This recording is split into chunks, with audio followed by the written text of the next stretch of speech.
اعوذ باللہ من الشیطان الرجیم بسم اللہ الرحمن الرحیم الحمدللہ رب العالمین والصلاة والسلام علی سید الانبیاء والمرسلین وخاتم النبیین اللہم صلی علی سیدنا محمد مختلف الملوان وتعاقب العصران وتکرر الجدیدان واستقل الفرقدان وبلغ روحه وارواح اہل بیتہ منا التحیۃ والسلام وبارک وسلم علیہ کثیرا۔ معزز ناظرین، السلام علیکم ورحمۃ اللہ وبرکاتہ۔ جاذب پبلیکیشنز میں خوش آمدید۔ میں محمد سعید جاذب آپ کی خدمت میں حاضر ہوں۔ تعلیم القرآن کا سلسلہ جاری ہے اور میں آپ کی خدمت میں سورہ بقرہ کی تفصیلات و تشریحات پیش کر رہا ہوں۔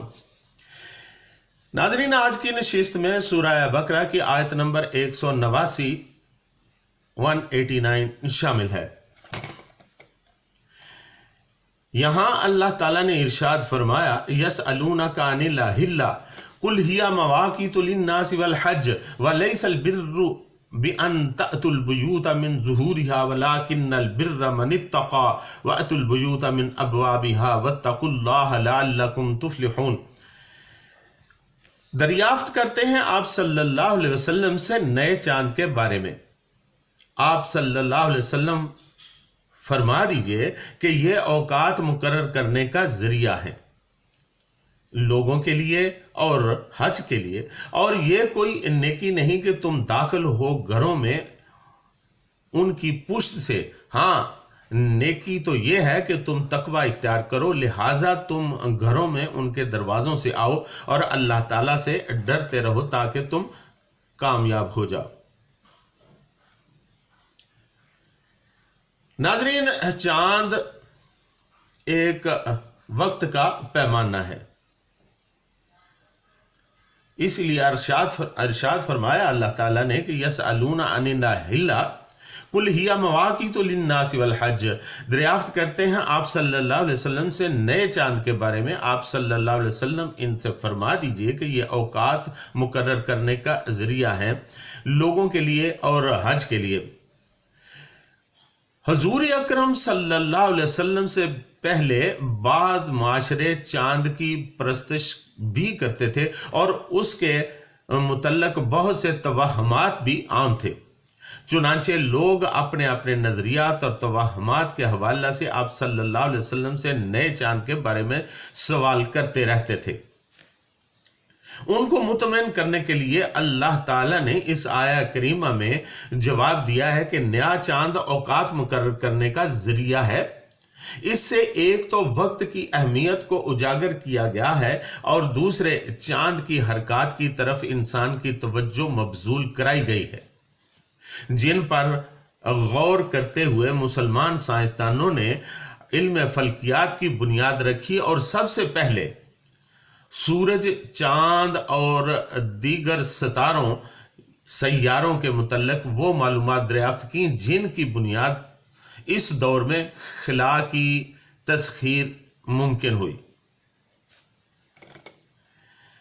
ناظرین، ڈاکٹر سلطان بشیر محمود صاحب، مشہور سائنٹسٹ انجینئر، اپنی سائنسی تفسیر کتاب زندگی میں لکھتے ہیں کہ چاند زمین سے 3,89,000 میل دور زمین کا سیارہ ہے، جو 29 دن 6 گھنٹے 44 منٹ اور 28 سیکنڈ میں زمین کے گرد چکر لگاتا ہے۔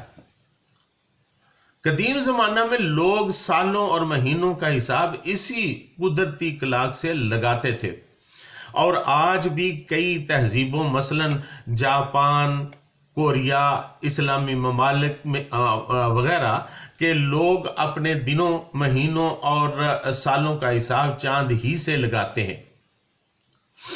سائنسی نقطہ نگاہ سے دیکھا جائے تو معلوم ہوگا کہ زمین کی اپنے محور پر گردش اور چاند کی زمین کے مدار میں گردش ایک باقاعدہ حساب سے ہے، جس میں کوئی کمی بیشی نہیں ہوتی۔ پوری کائنات کی تخلیق اتنی مکمل اور جامع ہے کہ اس میں کوئی ایک بھی چیز دوسرے کی جگہ نہیں لیتی، ہر چیز اپنے اپنے مدار میں گھومتی ہے۔ اس بات کی توثیق بھی قرآن مجید نے 12 نمبر 23 سورہ یاسین آیت نمبر 38 تا 40 میں کر دی ہے۔ فرمایا والشمس تجری لمستقر لها ذالک تقدیر العزیز العلیم والقمر قدرناہ منازل حتی عاد کالارجون القدیم لا الشمس ينبغی لها ان تدرک القمر ولا اللیل سابق النہار وکل فی فلک یسبحون۔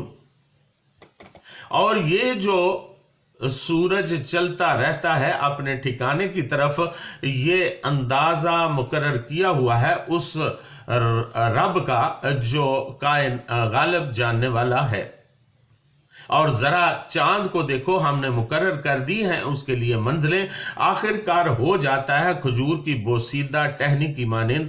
نہ سورج کی یہ مجال ہے کہ چاند کو آپ پکڑے، اور نہ رات کی یہ طاقت کہ وہ دن سے آگے نکل جائے، اور سب سیارے اپنے اپنے مدار میں تیر رہے ہیں۔ یعنی یہ کائنات رب کریم نے اتنی خوبصورتی اور منظم انداز میں ترتیب دی ہے کہ اس کا ایک ایک ذرہ اپنے مقرر کیے ہوئے راستوں پر گامزن ہے۔ سورج، چاند، ستارے سب اسی کے حکم سے محو حرکت ہیں۔ چاند گھٹتا اور بڑھتا ہے جس سے اوقات مارد وجود میں آتے ہیں، اور جو لوگ اس حساب کو جانتے ہیں وہ ہزاروں سال کا صحیح قمری کیلنڈر تیار کر لیتے ہیں۔ یوں چاند ہمیشہ ہی سے زمین والوں کے لیے آسمان پر ایک بہت بڑا ٹائم کلاک ہے، جس کا مرکزی نقطہ یعنی ریفرنس پوائنٹ نیا چاند ہے۔ ناظرین، اسلامی کیلنڈر قمری ہونے کا ایک بڑا فائدہ یہ بھی ہے کہ اس کے مطابق حج، روزہ اور دیگر تہوار 35-36 سالوں میں گھوم جاتے ہیں۔ یہ لوگوں کے لیے اللہ تعالیٰ کے نظام عدل کی برکات میں سے ہے۔ فرض کریں اگر اسلامی کیلنڈر شمسی ہوتا تو پھر ہمیشہ کے لیے کسی ایک جگہ ایک ہی موسم میں روزے رکھے جاتے۔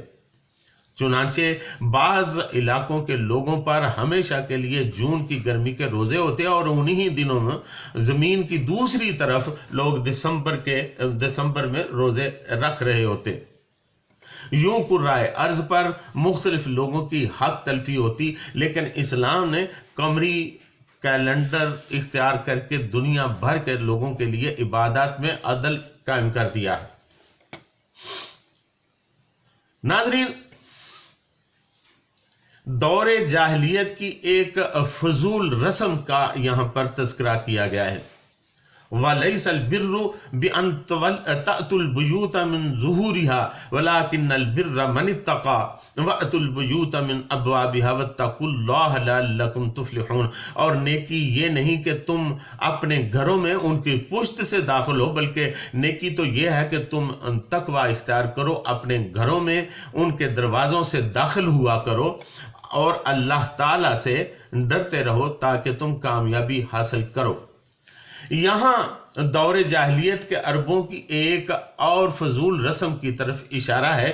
وہ لوگ جب حج کے لیے احرام باندھ لیتے تو اپنے اوپر کئی ایک غیر فطری پابندیاں عائد کر لیتے۔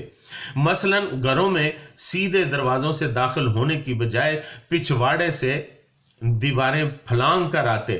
بعض روایات میں یہ بھی لکھا ہے کہ وہ پچھلی دیواروں میں سوراخ نکال کر داخل ہوتے، اور بعض جگہ یہ بھی لکھا ہے کہ کچھ لوگ جب ارادہ سفر باندھتے اور پھر کسی وجہ سے وہ ارادہ پورا نہ کر پاتے تو دیواروں میں نقب لگا کر گھروں میں داخل ہو جاتے، اور اس بات کو بڑی نیکی سمجھتے۔ اور اس کے علاوہ بھی ان لوگوں میں بہت سی بے معنی فضول رسومات اور روایات عام تھیں۔ جن پر وہ فخر کرتے تھے اور بڑی نیکی کا کام سمجھتے تھے، جیسے آج کے دور میں بھی بعض لوگ بے معنی اور فضول باتوں کو دین کا جزو سمجھ کر بغرض ثواب کرتے نظر آتے ہیں۔